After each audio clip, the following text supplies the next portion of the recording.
The fine arts, one of the purest forms of self-expression and a product of the human experience. From statues to Sonic the Hedgehog fan OCs, The Last Supper to Gojo X Ghetto Yaoi, there are works of art driven from all corners of the human mind. Art has always been a commodity that exists in many different places, as home decor, marketing, as a cute little charm on your phone. And with the effort that goes into making them, it's unsurprising that there are many envious hopefuls wanting to make a profit off of art without putting in the work to produce an original piece. The 17th century was home to the majority of the Baroque period, and perhaps the biggest name to come out of this period was Dutch artist Johannes Vermeer, whose short 43-year life spawned many paintings, including The Girl with the Pearl Earring. This painting is categorized as a trony, a mural of an imaginary character, and is one that is truly wrapped in mystery. I actually got to see it myself in person a few years ago, and it's quite the beauty. I distinctly remember an elderly man broken down into tears as he knelt to the floor upon seeing this painting, and it was in that moment that I realized the effects that art can have on people. It's beautiful, emotional, and moving.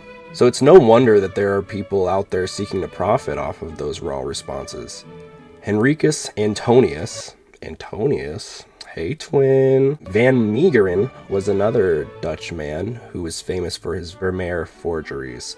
His intentions for these forgeries and the reason for selling them are a little contested, but in the court of law he was found guilty of forgery and fraud and sentenced to 1 year of prison, though just 2 months later he died of a heart attack. Convenient. Nowadays, it's even more accessible to create and share art because of the digital age. And as art has evolved, so has technology. Artificial intelligence, for example, is quite possibly looking to be one of the biggest technological advances of this decade, and with every month it is rapidly improving in accuracy.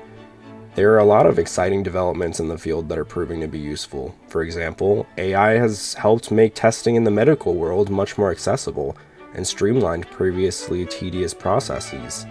And in healthcare, a notoriously short-staffed and overworked industry, AI is helping clear up some busy work too.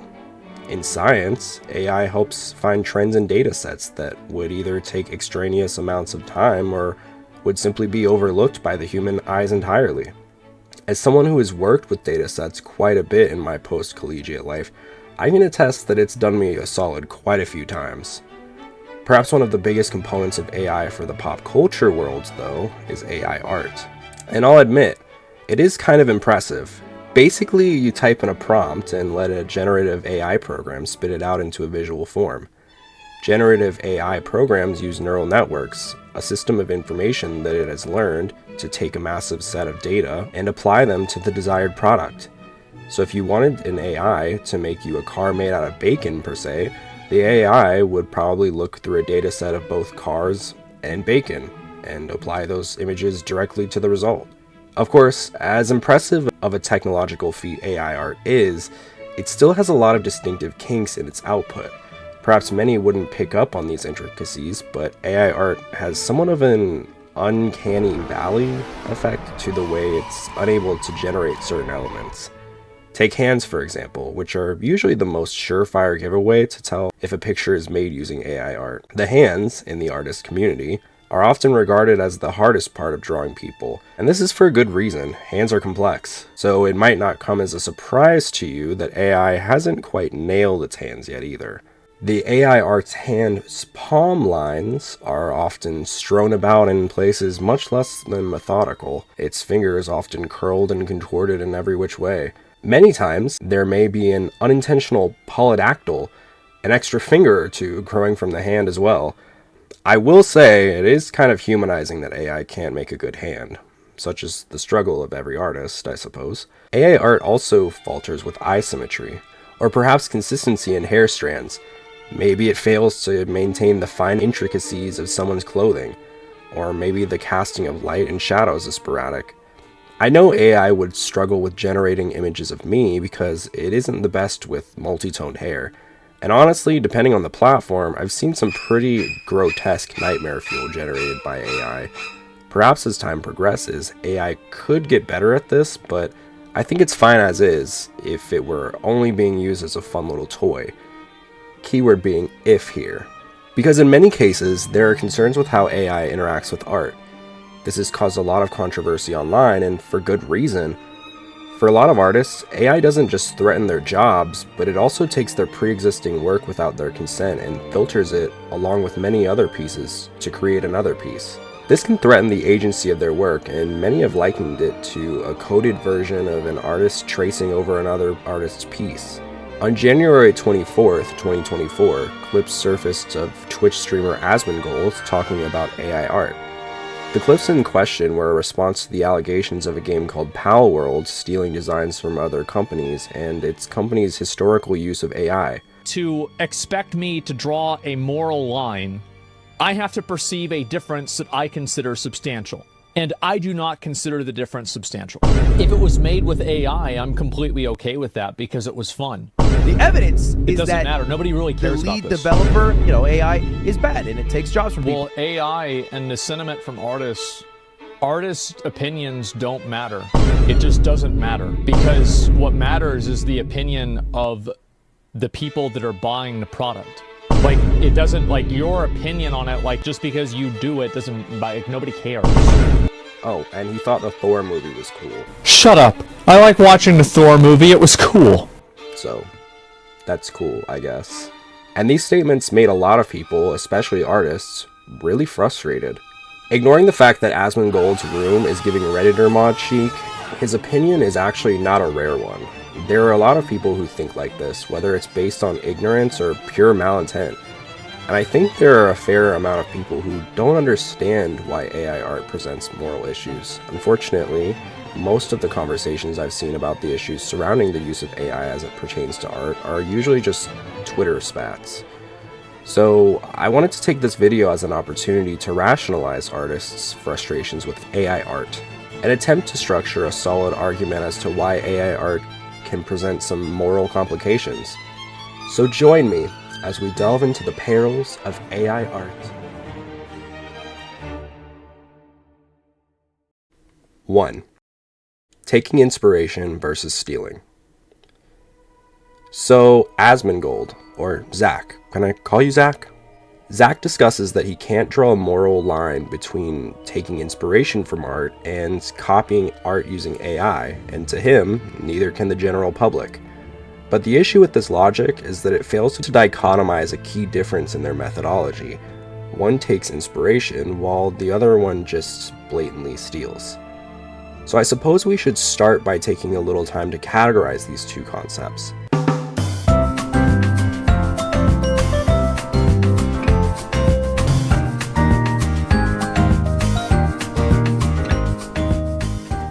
Taking inspiration is a concept that is used in many forms of media in which a trope or idea is borrowed and used as transformative for another work. In the 1988 anime Akira, the self-titled protagonist is seen sliding 90 degrees on his motorcycle on a highway in what is a pretty legendary moment that is revered in media history.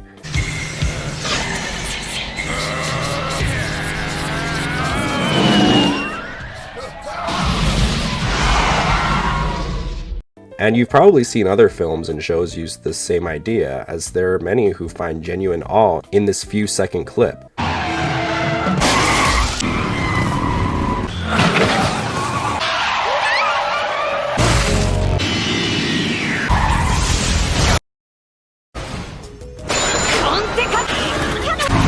In an IGN interview with 2022 film Nope director Jordan Peele, we see Peele get visibly excited at being able to use the Akira slide in his own movie. I loved the Akira slide too. I got to do it, man! So good. So Oh my god. I can't believe. perfect moment. Thank you. This love for this trope, which he openly admits to having borrowed, is indicative of the idea of taking inspiration. It's a labor of love in which an artist has actual appreciation and inspiration for another artist's work. Stealing, however, is taking a piece of work and basically copying the concept entirely. In 2007, the Pixar movie Ratatouille was released to critical acclaim. The same month came Ratatouille, a movie made as a cheap knockoff of the aforementioned Rat Chef film.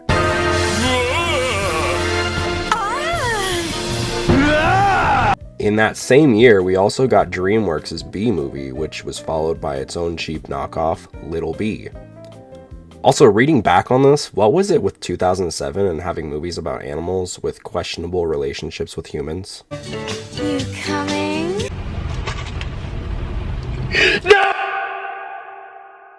These films and their respective knockoffs have a parasitic relationship. While one is the original and makes a high return in the box office, the other seeks to take a sliver of that revenue by tricking its audience into believing it is the real thing. There is no love or appreciation for the original work here. There is simply greed. And what about these concepts in video games? Well, look at something like a slime. The slime is a creature that is a fantasy staple in almost every video game with fantasy elements. The trope is pretty uniform, a squishy blob creature, yet every inspiration we see looks so different because it comes from a unique experience brought forth by its creator. This would be taking inspiration and making it transformative. However, you also have series like Pal Worlds, which we mentioned earlier, which have been widely accused of stealing, as many of their monsters look very on the nose in their similarity to those in Pokemon. And as of making this video, the Pokemon company themselves have stated that they will be looking into these claims. I'll let you decide for yourself what you think if they're stealing or not, at least until a potential jury does. What about these two concepts in an industry like fashion? Well, many clothing companies take inspiration from each other based on what is trending at the moment. Whereas with stealing, art is often stolen and plastered onto t-shirts to sell for a profit, while the original artist is left in the dust with no incentive whatsoever.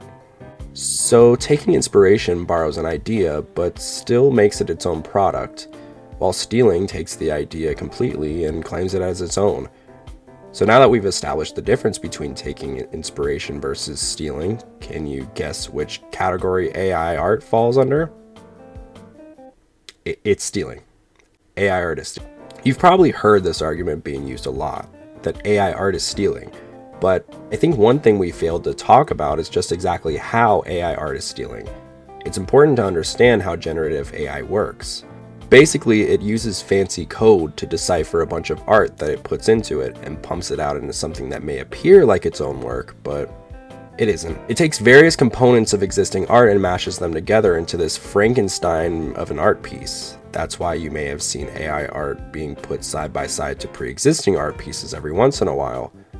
So nothing that these machine learning software like Novel AI or DALL-E, how do you even pronounce that? Is it like the Pitbull sound? Nothing from these software is actually coming from an original thought. I think a lot of people think that artists are angry solely because their job security is being threatened by AI art. But there are a lot of artists that are angry because it takes their already made art without their consent, funnels it into generative programs to produce.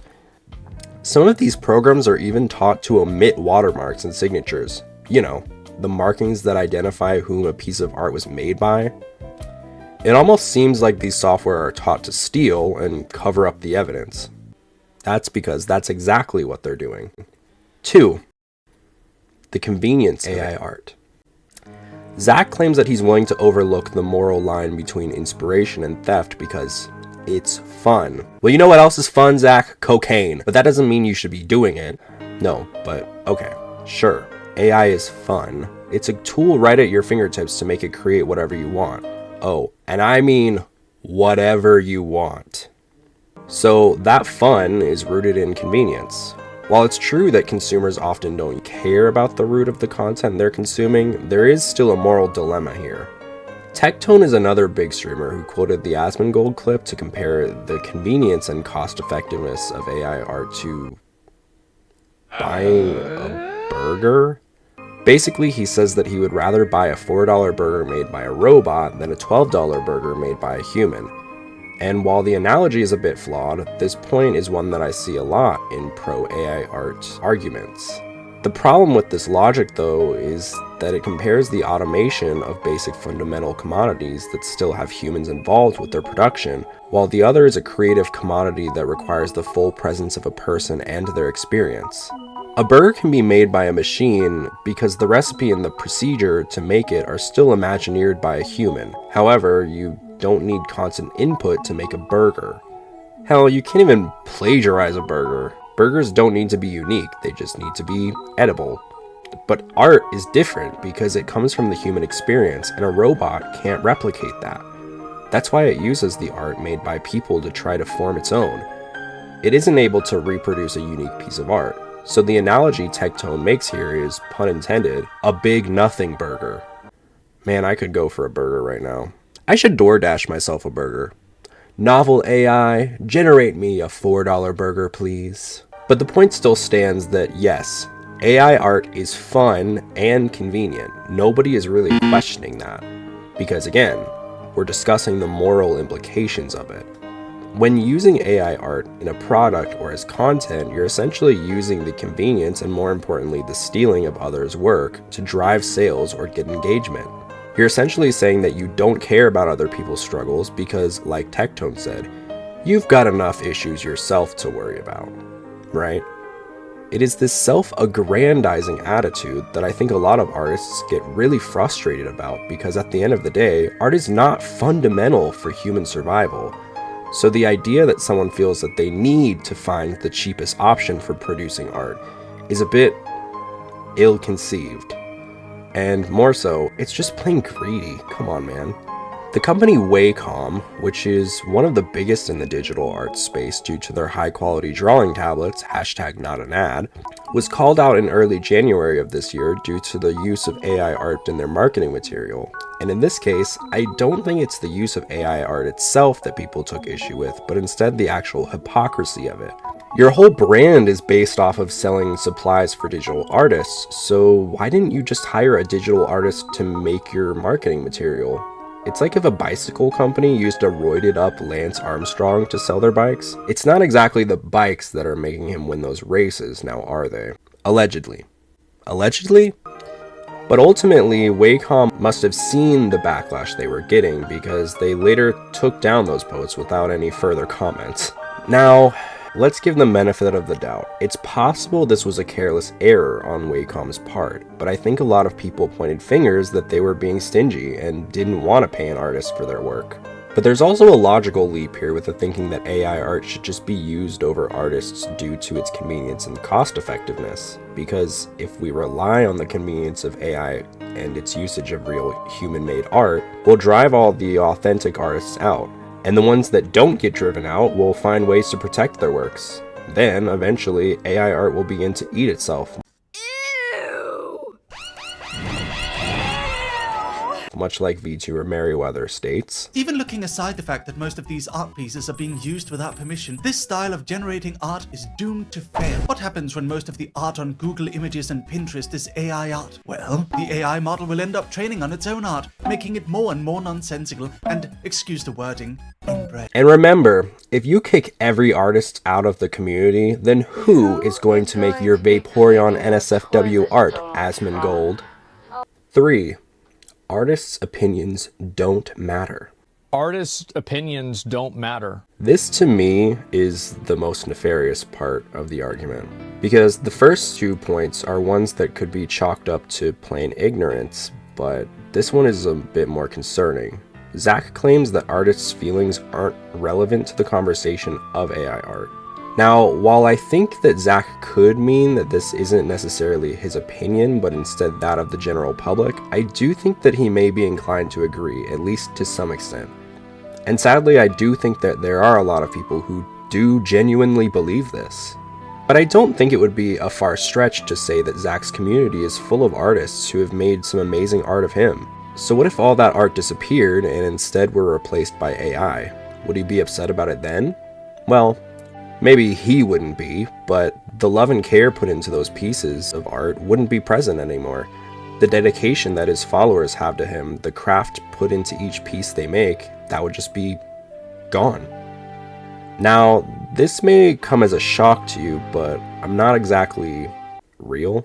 Well, okay, I'm kind of real, but this body, this vessel, is not real. Immersion break, I know, look away, look away.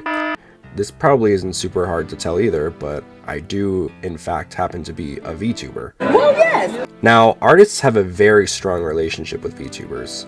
They make our models, they make our fan art, they even make our music videos, so on and so forth. It's even a common practice to call your modelers and riggers mamas and papas, which sort of signifies the parental love and care that goes into the creation of these works. And love and care is an understatement. VTuber models come in many different locales, but I think the main one that most people think of are the moving 2D ones. Most of these models are made using a program called Live 2D Cubism. When you look at a Live 2D model, it looks like a moving image, right? But all those moving parts are separate layers. Take the eyes, for example. Usually a model's eyes will have many different layers. The sclera, the iris, the pupil, many different shine layers. Or take the hair. Many VTuber model artists will separate every single strand into different layers in order to get nice physics that mimic pretty hair movement. And that isn't even the icing on the cake. After the layering comes the rigging, the toggling, and the physics. There's a lot that goes into the making of a model. Oftentimes it can take weeks or even months, so then it probably wouldn't surprise you that some of the most intricate models can range into the hundreds or even thousands of dollars. Now, when I first got into VTubing, I took the route of making my own model, and I have to say that after going through 10 iterations of models now, I've gained a super deep appreciation for model intricacies. I've learned a lot of tips and techniques, and I'm actually super thankful for this experience because I got to talk to and exchange these tips with a lot of artists as well. So it probably goes without saying that, yeah, I've kind of learned the hard way about how difficult it is to learn this kind of stuff. It takes a lot of time to improve, but it's also a super rewarding process. There really is no greater feeling than that first stream where you put your work out there for the world to see after putting so much time and effort into it. And so it probably won't surprise you to know that there have been a few people who have tried to replicate this process using AI with varying results. When I wanted to learn how to make my own model, I took the time to learn to draw and rig, but many see the ease of access that AI brings them and don't think too hard about the moral implications to this. Recently, a VTuber whose name I won't reveal complained about the prices of VTuber models and saying that artists are brainwashing VTubers into paying between $2,000 and $9,000 for their work. But let's say we're paying $15 an hour for someone's work and a model takes 200 hours to make. Well, that's 3,000 big ones right off the bat. And the more intricacies to that model, the more time it can take to make. Some artists have years of experience making models, and I would argue that they should be paid their fair share for their hard work. Now, the truth of the matter is that there are a lot of affordable ways to get into VTubing. PNG tubing is a relatively cheap place to start, and there are a lot of programs nowadays to make the process more interactive. Some of the biggest English VTubers like Iron Mouse and Shoto first started out as PNG tubers or with default assets. And if you really want a model, you can try adopting a pre-made model or buying a hand-me-down, or you can make one, like I did. My first dip into VTuber drama was in 2022 when Tostify, who has since abandoned his VTuber persona for another one, tweeted that AI art is cool but cringe if you try to play it off as actual art. A few days later, he tweeted AI art playing it off as actual art. Come on, man. The VTubing community was pretty upset about this, and even I chimed in, but we were swiftly met by blocks and then a harsh berating on stream. Following this, he slowly left his persona and rebranded. I'm told that the VTuber formerly known as Tostify has vowed to be a more responsible creator, but honestly, I don't really keep up with him anymore, but wish him the best. This sequence of events is actually common with many VTubers who utilize AI art though. With the understanding of the close relationship VTubers have with artists, they often will try to suppress their use of AI so as to not be called out for their actions. Basically, they're tempted by the apple of Eden that is generative AI, but also know that this is considered a sin in the VTubing community and don't want to be treated as a social pariah. After all, this notion of AI art being a faux pas is pretty well regarded within our community. Diariku is a well-known and loved VTuber modeler who was actually nominated for a VTuber award for Best VTuber Parent this past year.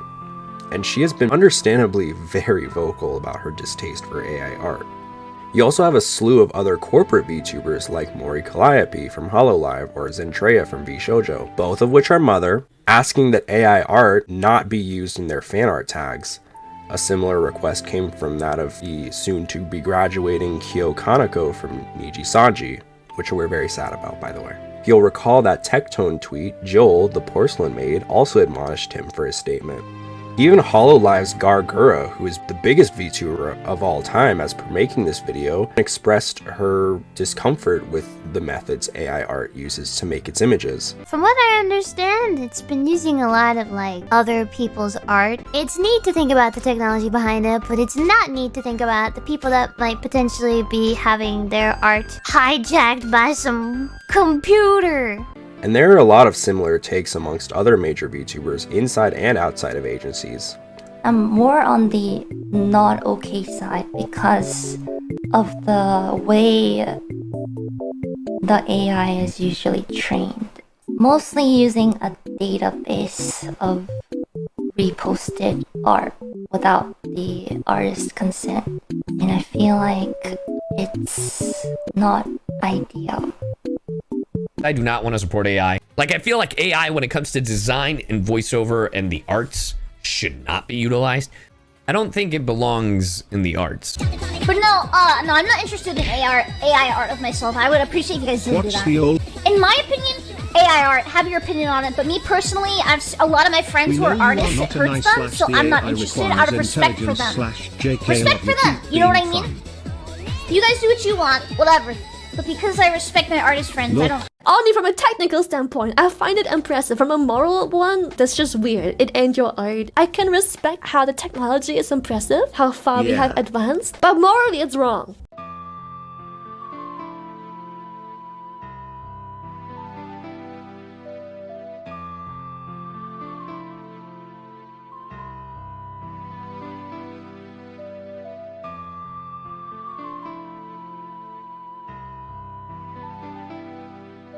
In some cases, there's been so much distrust in the VTubing community on people's use of AI art. There have been false accusations of VTuber artists using AI art when they have provenly not done so. So, thanks AI art. Now the whole community has trust issues. Of course, I shouldn't put the entire blame on AI art for this one. We as consumers of art need to find better ways of detecting AI art. And this isn't even an exhaustive list of outspeaking against the use of AI art in the VTubing community. That's because most VTubers know and appreciate the blood, sweat, and tears that go into artists' work. I say all this because I think a lot of people from the outside looking in don't truly understand the work that goes into making art. So they're very quick to dismiss the critiques and the ethics of AI art. Many people are ignorant to just how AI art works and therefore don't understand why it's morally bankrupt. But in a community where artist consumerism is extremely high, this is not the case. We see the tireless struggles that artists go through every day and just how much AI art screws them over. So to answer the statement that consumers don't care about the moral issues associated with AI art, I would say that most just don't understand it. That's why I've always been adamant about educating people about the topic, which is what I'm doing right now, actually. 4. The darkness of AI art. So up until now, we've been talking about AI art in more of the digital art sense, but I think it's really important to take this as an opportunity to talk about the actual ways that AI art has been used to put a wedge in human bodily autonomy. And I'll be honest, I was a little worried about covering this topic due to its more disturbing themes, but I do think now is as good of a time as any to talk about this, as it's a serious problem that should be addressed. Now, I also will say that because of the topics in this chapter, feel free to skip it if the details become too much. I get it. Take care of yourself. Seriously. So, there are other aspects of generative AI in the field of the arts, as well as image generation, that are also worth mentioning due to how damaging they can be to society.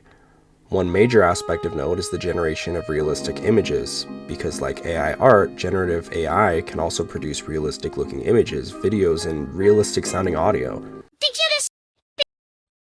You're not even the fault! God! I be going hard! And more lately, I've seen real life horror stories of this popping up. Just a few months ago, actress Scarlett Johansson entered a lawsuit with an app called Lisa AI for using her likeness in a video deepfake endorsing the app. Tom Hanks also was falsely depicted in a dentist advertisement, which he spoke out against, and Mr. Beast was falsely depicted selling iPhones for cheap. Let's be honest, Mr. Beast is more likely to give you an iPhone for free at this point, as long as you survive on an island for 100 days or whatever. You may remember in school talking about the methods of persuasion, with one of them being ethos, the appeal to authority. Ethos utilizes a celebrity or an expert in the field to convince you to buy a product. That's why Shaquille O'Neal is in like half of every commercial out there.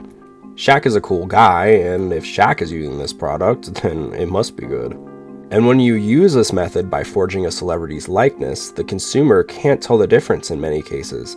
And for the celebrity in question, all of the sudden they see their likeness being plastered on a product they've never even heard of before. Just around the same time as the Asmongold controversy, images were released of a deepfaked, actually compromised Taylor Swift. And while some may argue that she's a celebrity, I would argue, I'm sorry, are people really excusing this? Taylor Swift is a human being, and she never consented to her face being plastered upon some AI-generated naked body. It's not even her body! And what about just a year ago when streamer H-Rock was caught watching deepfake explicit videos of fellow female counterparts Pokimane and Maya Higa? The same website that hosted videos of Cutie Cinderella that wasn't even her.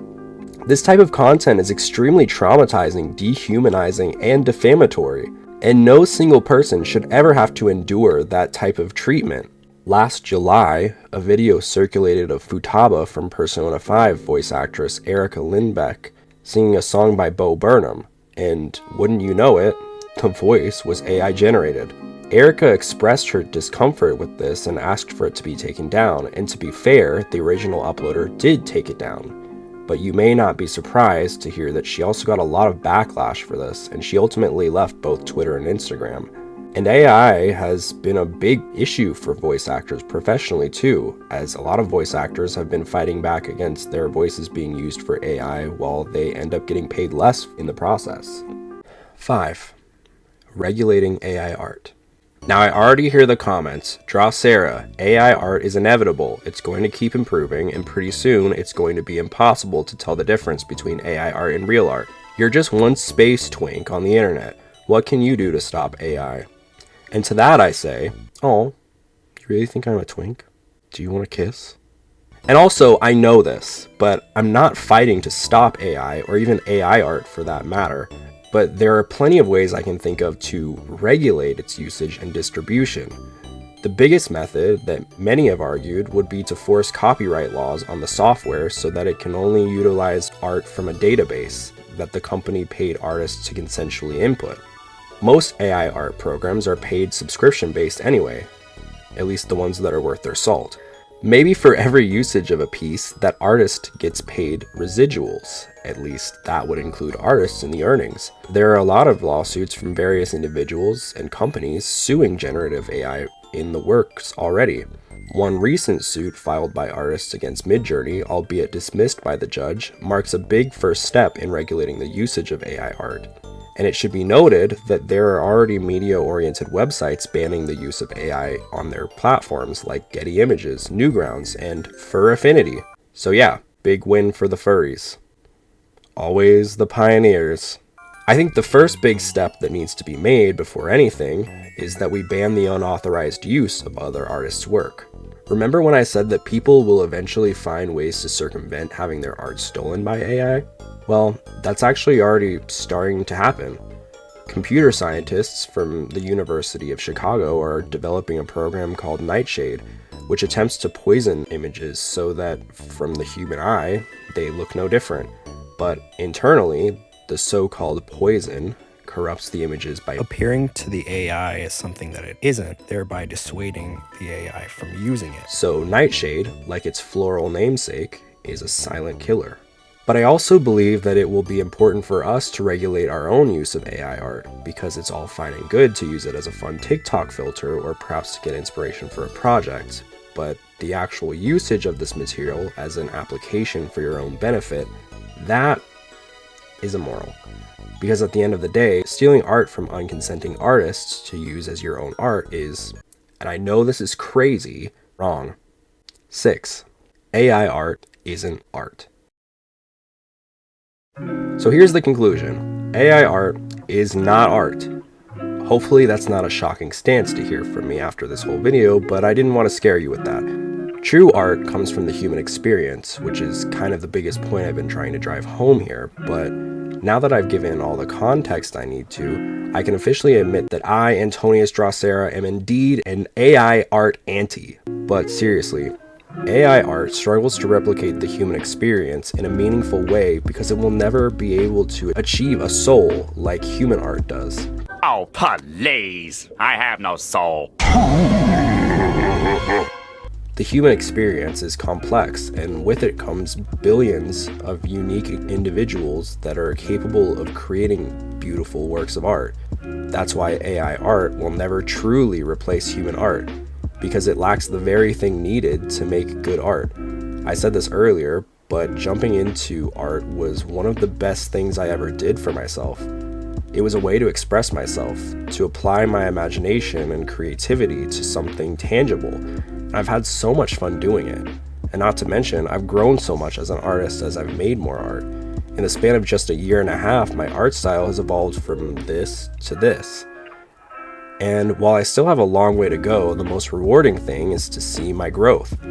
I strongly recommend trying to get into art. There are so many free tutorials online nowadays to get started with, so it really is a perfect time to try.